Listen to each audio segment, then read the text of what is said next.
mübareklep hammalarning ro'za yitlarini qizg'in muboraklayman.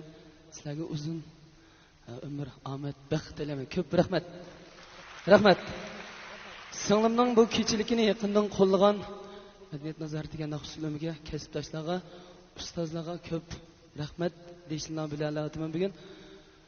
Mush kechilikda bizni tarbiyalab o'stirgan milliy san'atimiz uchun bir umr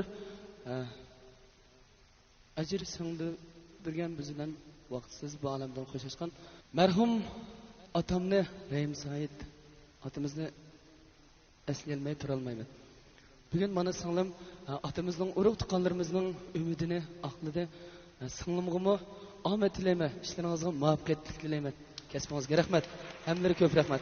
O'sha munosabat bilan o'z ijodiy naqshlarimdan bo'lgan gul dasti degan naqsham koni bo'lsa-mu, mush so'rin ahliga o'z eg'izimdan singlim bilan birga mushu gul dastini Urumchidagi tuqqanlarga qarindoshlar sunmoqchiman. Qabul qilgaysizlar, rahmat. Teşekkür.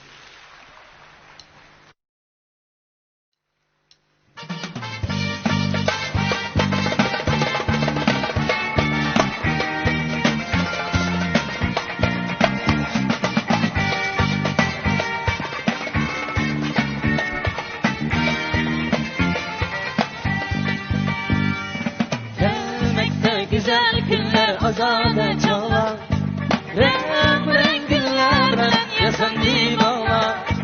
Gelmekte güzel günler azade çağla, renk günlerden yasan divana. Bulbullar kanat kalktı sayrap beslesen, şu gülden kalbimden çındok gülmesen. Bulbullar kanat kalktı sayrap beslesen,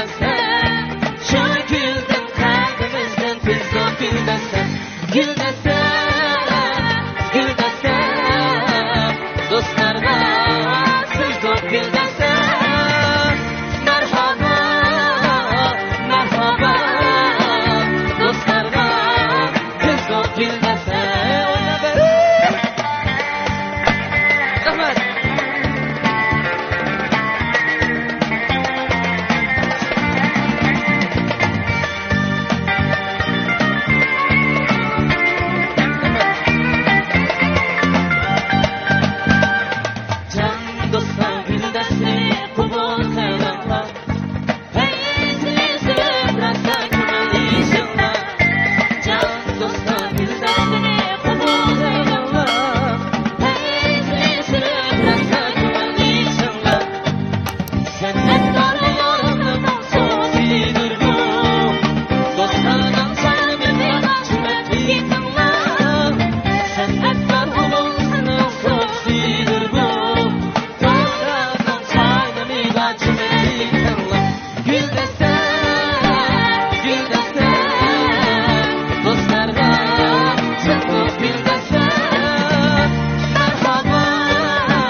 Oynab gülüp içilen besbesem, alemizge gülüp bakar hevesem, şuna bir gün sıkene gül desem, bir gün ama güzel güzel dostlar.